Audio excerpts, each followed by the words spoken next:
हाय सांग मैंने जय जगन्नाथ शुभ संध्या मु जा पहुँचली कोणार्क मंदिर ये तार हूँ एपटे सेपटे रास्तार सब दुकान बसवा चित्र ये कोणार्क मंदिर बहुत रहस्यमय मंदिर ये कोणार्क सूर्य मंदिर 1250 शताब्दी राजा नांगुला नरसिंहदेव निर्माण प्रस्तुति करते मंदिर बनवाई कम से कम 1200 बढ़े ये मंदिर को काम करते किंतु भूलवशतः ये मंदिर चूड़ी मारी पार न था राजा आदेश देते मुंड काट कारीगर मानकर किंतु जो धर्मा विष्णु महाराणा पुओ सी माँ को पचारे बापा कहाँ माँ कहले सी जो सूर्य मंदिर होती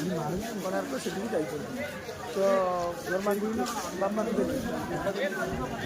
बापा को चिन्हवाई कि घर बाड़ी